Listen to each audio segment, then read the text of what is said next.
Hello class, this is Professor Garner. In this video, I'm going to talk to you about summary writing. Over the course of the semester, you're going to write a lot of different summaries.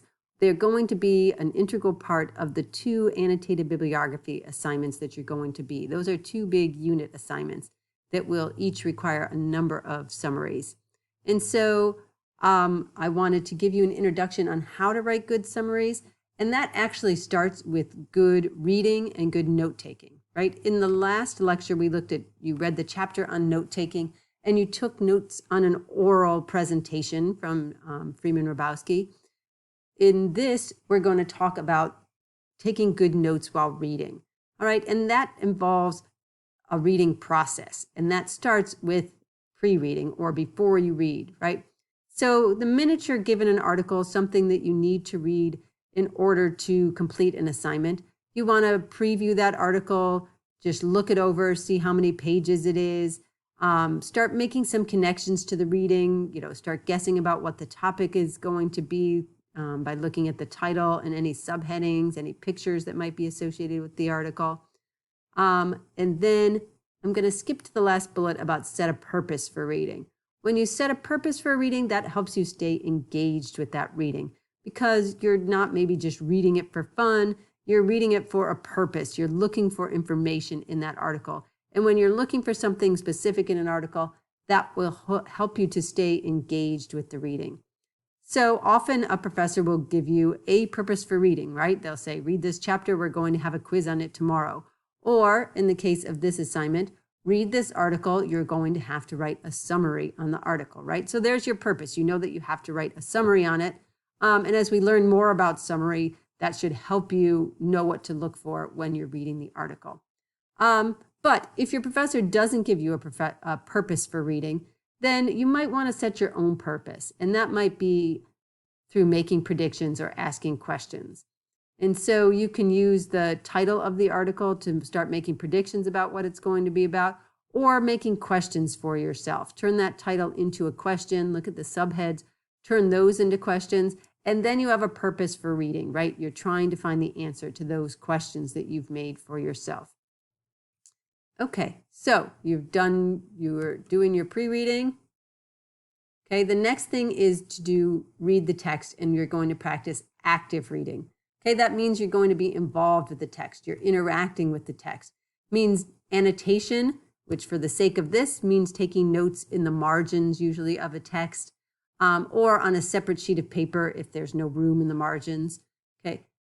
Different ways of annotating the article are talking to the text, which means as you're reading, you can write things in the margin like, I agree, wow, I know my uncle had this same problem, or I've heard of this before, or something like that is talking to the text where you're kind of talking back to the authors of that assignment and either agreeing with them, disagreeing with them, noting your surprise, anything like that.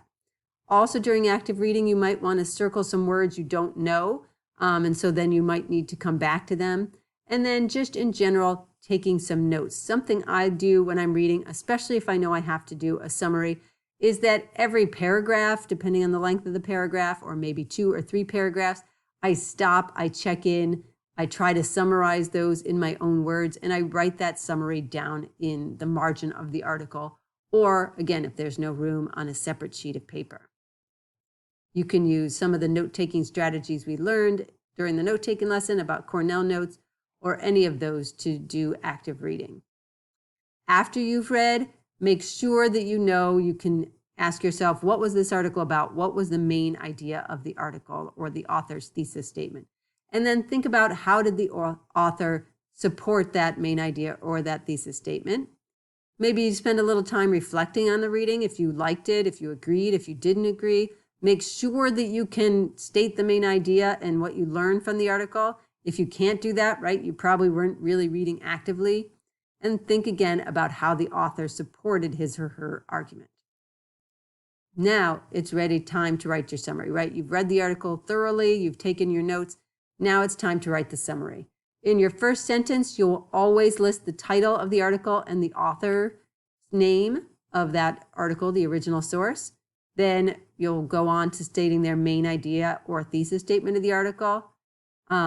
Then explain the main ideas and your the purpose you think the author was writing the article for, like the author is trying to convince you, or they're writing to inform you, or they're just discussing. So use some kind of verb that says what the author is trying to do. And then your summary should consist mostly of kind of the main ideas of the article, not minor details, not like the small examples that prove something, but those big ideas that the author is trying to prove. In a summary, there should be no opinion, so you shouldn't say, in the really well-written article, all right, or I liked this part when he said X. Nope, that's opinion, and so that should be left out of summary.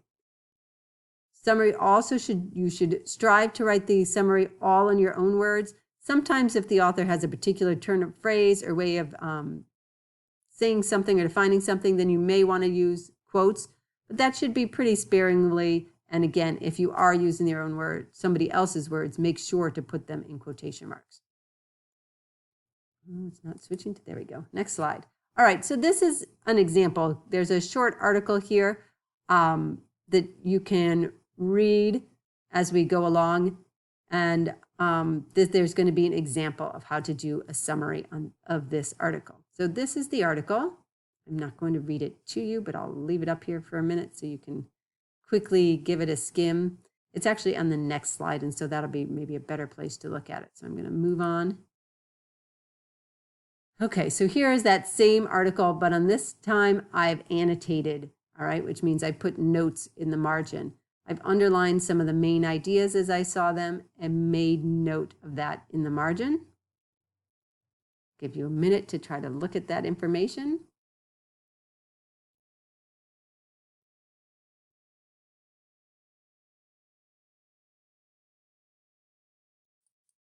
Okay, and then moving on, here's the example of the summary that I did of that article. So you'll note that was a short piece of writing, but my summary, note it's in a bigger font, so it's probably at least half the size, if not less than the original. A summary is usually considerably shorter than the original work.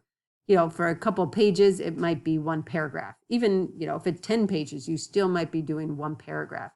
In most cases, a summary is just one paragraph. So my summary here of this article, but I think it's 3 sentences, okay, for those 3 different sections. So that's an example of summary. That's how you write a summary. Note in here, I've included the author's name and the title of the article. At the beginning, the main point is that college usually takes a greater time commitment than most people expect. And then I give the main point, how he proved that college is usually a bigger time commitment. All right, so hopefully that helps you write some summaries, and I look forward to reading your summaries throughout the semester.